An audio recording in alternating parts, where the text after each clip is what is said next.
It's not RC. Adventures in Radio Control. So the job now is to cover everything. So I haven't done covering in quite some time. It's been a year or two. Got my Hangar 9 iron. I got to read up the temperatures again because I kind of forget. But yeah, I got to set that up properly. Get that all going, and I got a heat gun too. So we'll be playing with all these tools. Well, as this is a fairly lengthy process, I think it's time-lapse time. I just wish I could work this fast in real life.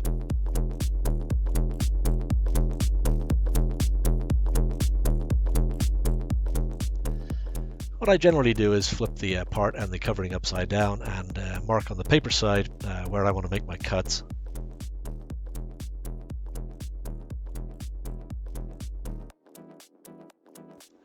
I like to think I've got a fairly large cutting board, but sometimes you have to turn it a little bit to make it long enough. Okay, we have the part cut. Let's try a dry fit to make sure that actually fits. That looks good, so I'm going to start tacking things down with the heating iron. My technique is to tack around the edges of the part. Not in the middle or the center of the part, just around the edges.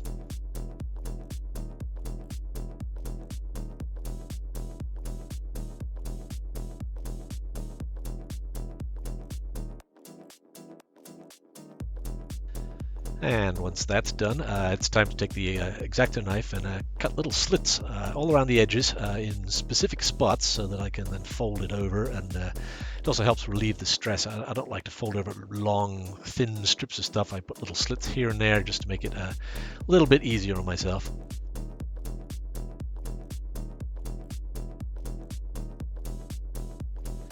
Now I just tack down all the overlap all the way around the edge.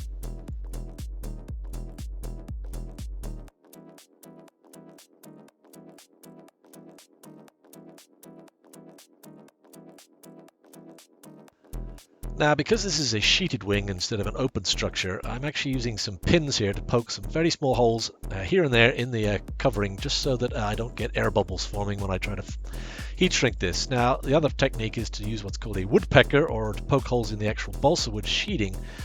And either technique seems to work. I like this one where you just poke a few holes here and there on the covering. It seems to do the trick just fine. Okay, once the heat shrinking is done, I like this. This is my sock technique. I use a sock and a heat gun, actually force the covering down into the wood. I think it makes it bond a little bit better, makes the structure perhaps a little bit stronger. Now, I could have avoided having to put this silly little bit on the trailing edge there, but it actually, doing this saved me quite a bit of covering material, and this stuff ain't cheap, so yeah, we're going to do that where we can.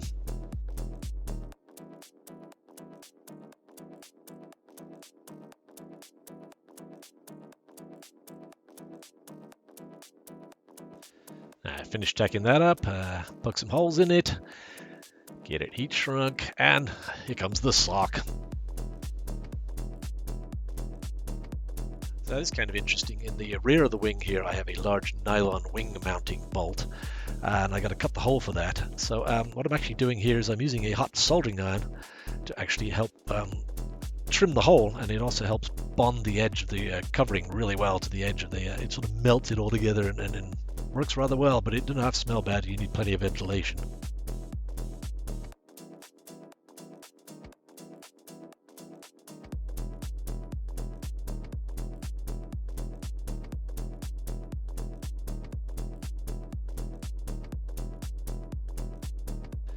Alright, so the wing is more or less done here, at least the top part, the orange part.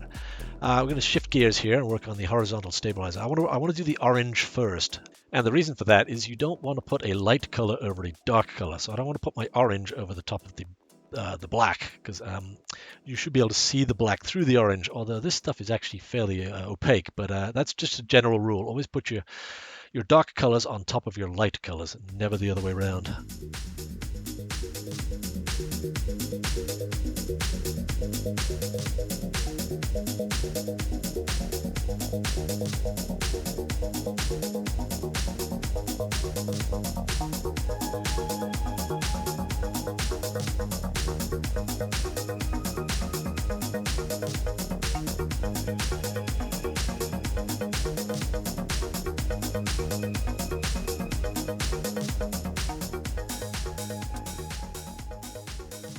Cleaning up and fine-tuning the overlap a little bit. I didn't get it quite right the first time.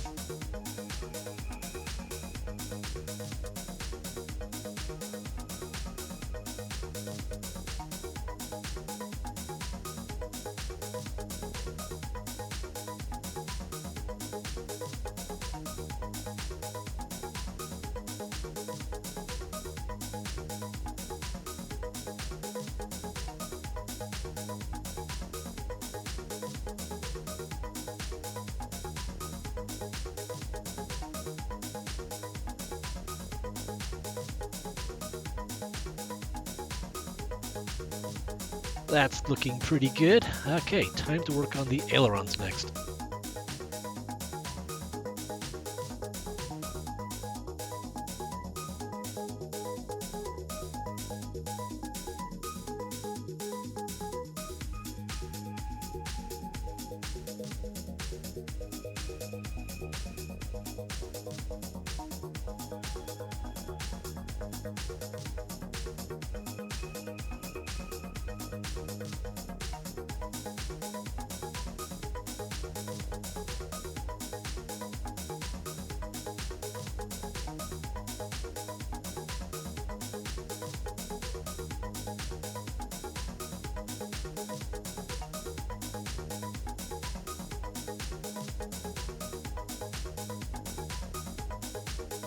I was just about to do the heat shrinking, but I decided, maybe I should wait till I get the covering on the other side as well, do them both together, otherwise I'm going to end up with some kind of warp.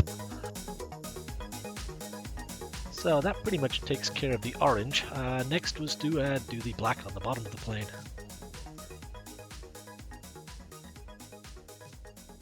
So this is where things get a bit tricky. I have to be much more precise with my overlap, because this is where the two colors are going to meet, and I want a nice straight hard line in the right place, hopefully.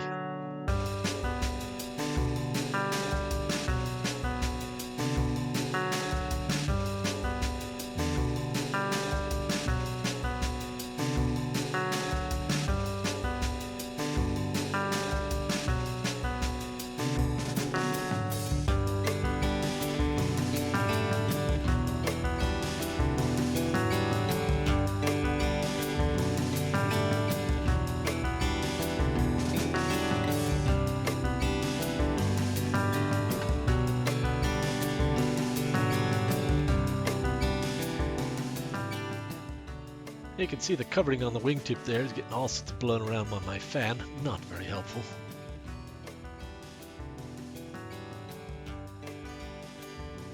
Cutting a hole for the aileron servo leads to exit.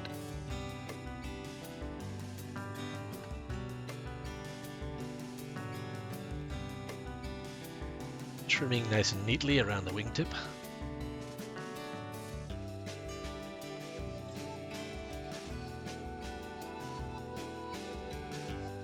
You may notice me moving my green cutting board out of the way when I'm using the heat gun. Yeah, it kind of warps and melts that, so gotta get that out of the way. So this video being sped up and time-lapse and all is a bit misleading about how fast I'm moving that heat gun. It's actually quite a slow and methodical process. Slow and steady as she goes, you know. And it's time to use the sock. Now, it may look like I'm pressing kind of hard on the sock, but I'm really not. It doesn't really take much pressure to make the covering material stick well to the balsa.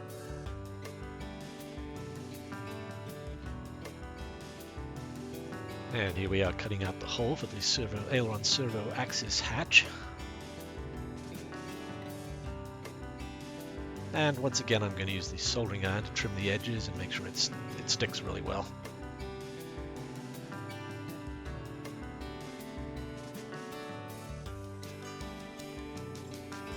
Okay, jumping ahead a bit more, I got the wing done pretty much. Onto the tail.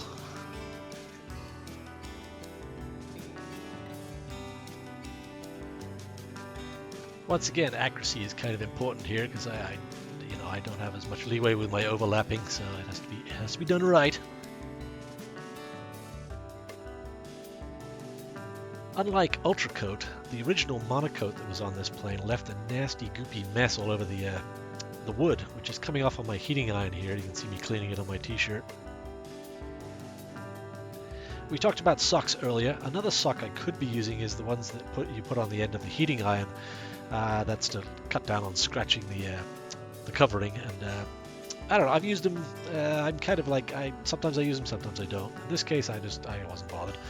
I kind of like the way it feels without the sock on there anyway. It's a little bit more precise.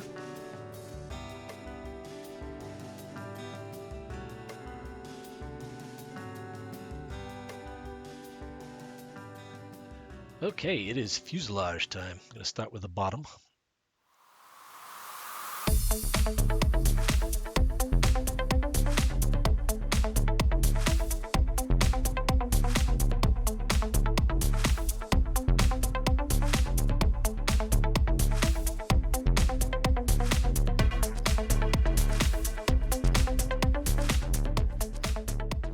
The nose is always tricky, lots of compound curves going on there, plus it's really important that that stuff doesn't peel off, being like the pointy bit on the nose. Moving on to the sides.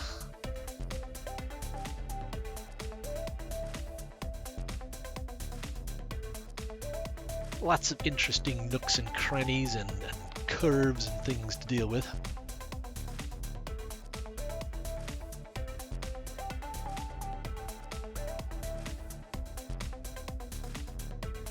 A quick test fit to make sure it looks right.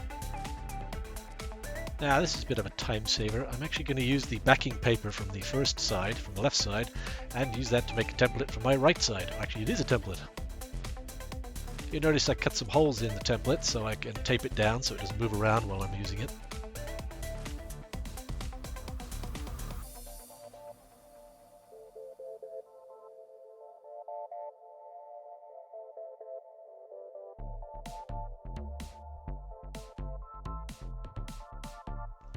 Yeah, that saved me a bunch of time, and this stuff does take a lot of work to do, this covering, so anything you can do to save a few minutes is definitely worth doing.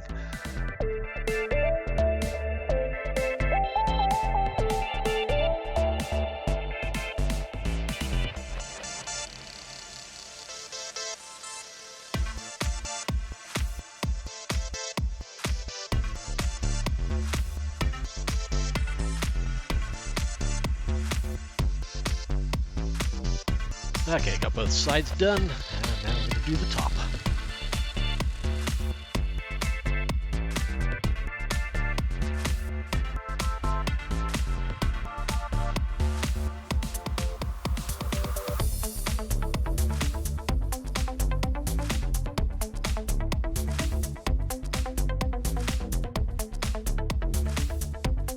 Gonna poke a few holes in here, and it's time for more heat shrinking, my favorite part.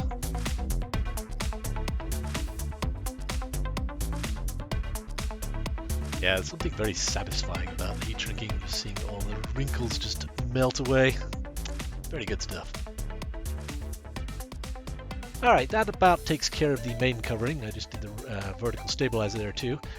Anyway, next episode will be the Ninja graphics, so looking forward to that. Please subscribe if you like this stuff, and thank you for watching.